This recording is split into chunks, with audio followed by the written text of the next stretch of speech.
Here's an uncomfortable fact. By the time you finish this sentence, a stranger meeting you for the first time has already decided whether they trust you. Not in a minute, not in 10 seconds. Researchers have measured it, and the real number is so small it sounds like a typo. In this video, you'll learn exactly how first impressions work, why your brain refuses to update them, and how to use this knowledge in every interview, date, and meeting for the rest of your life. Let's start with the speed. In 2006, psychologists Janine Willis and Alexander Todorov at Princeton University ran a now-famous experiment. They showed people photographs of unfamiliar faces and asked them to judge things like trustworthiness, competence, and likability. Some participants got all the time they wanted, others got just 1 second, and some got only a tenth of a second, 100 milliseconds, literally the blink of an eye. Here's the result that stunned everyone. The judgments made in a tenth of a second were almost identical to the judgments made with unlimited time. More time didn't change people's minds. It only made them more confident in the snap decision they'd already made. Read that again. Your face is being judged, trustworthy or not, competent or not, in 1/10 of a second, before you've said a single word, before you've even finished walking through the door. Why would the brain work this way? Because for most of human history, this wasn't rudeness, it was survival. Our ancestors had to decide instantly, friend or threat, safe or dangerous. The ones who took their time to gather more evidence didn't always live long enough to pass on their genes. So evolution gave us a brain that judges first and asks questions later. The problem is, we're still running that ancient software in job interviews and first dates, where nobody is actually trying to eat us. And it gets deeper. That instant judgment doesn't stay small, it spreads, and psychologists have a name for how. It's called the halo effect, and it's one of the most powerful biases in all of psychology. Here's how it works. When we form one positive impression of a person, they're attractive, they're confident, they're well-dressed, our brain quietly assumes their other qualities are positive too. We rate them as smarter, kinder, more capable, with zero evidence for any of it. One good trait casts a halo over everything else. The classic demonstration came from psychologist Edward Thorndike, who noticed that military officers rating their soldiers almost never gave mixed reviews. If a soldier was rated as physically impressive, he was also rated as intelligent and loyal, across the board. The ratings should have been independent. They weren't. One impression was contaminating all the others. And of course, the halo has an evil twin, sometimes called the horn effect. One negative first impression, and everything you do afterward gets interpreted through that dark filter. You're not quiet, you're cold. You're not careful, you're slow. Same behavior, opposite story, all because of how the first second went. Now combine these two findings. A judgment formed in a tenth of a second, plus a bias that spreads that judgment across your entire personality.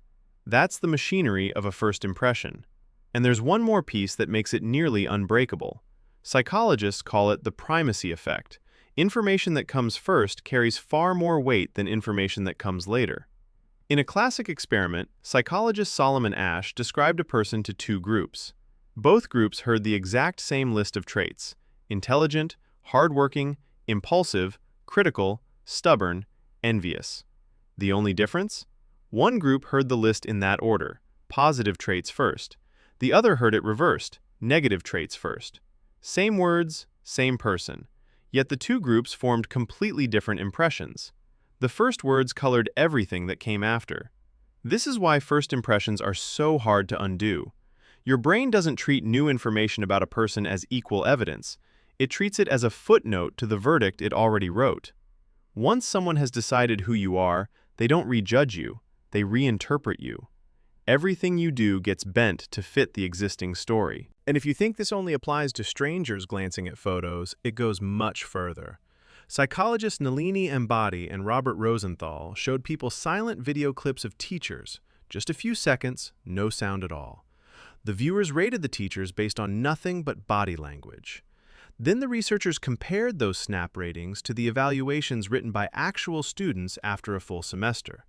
The match was remarkable. A few silent seconds predicted the verdict of months.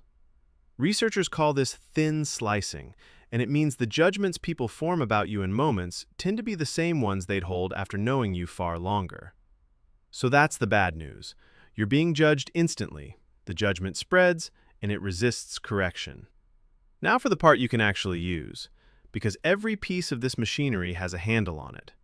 First, win the opening seconds, because that's when the verdict is written. Before any important meeting, remember that your entrance is the interview. Walk in with calm, deliberate movement. Make eye contact early. Smile genuinely. Research on first impressions consistently shows that warmth is judged before competence. People first decide whether they like you, and only then whether you're capable. Most of us prepare answers. Almost nobody prepares an entrance. Second, put the halo to work honestly. Since one visible positive trait colors everything else, choose your strongest visible signal and polish it. Dress one notch better than the situation requires. Have a firm, unhurried handshake. Open with your most confident topic, not your weakest. This isn't fakery. Every trait the halo amplifies is really yours. You're just deciding which one goes first.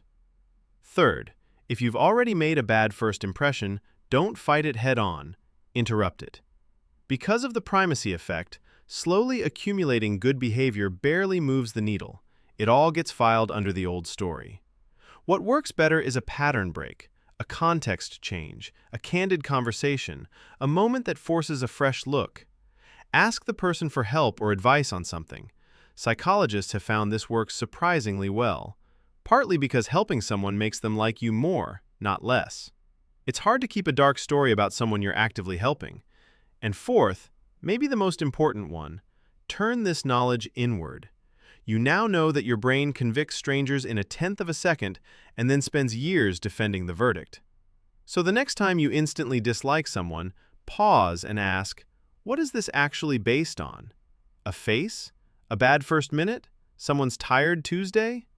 Some of the best people in your life today probably made a mediocre first impression on you, and you'll never know about the ones you wrote off. Here's the truth at the center of all this. First impressions aren't fair. They were never designed to be fair. They were designed to be fast, by a brain that valued speed over accuracy for 1,000,000 years. You can't turn that system off, not in others, not in yourself. But you can stop being its puppet. You can write a better opening line for yourself, and you can grant other people the second chance their first second never gave them. So this week, try both sides of it.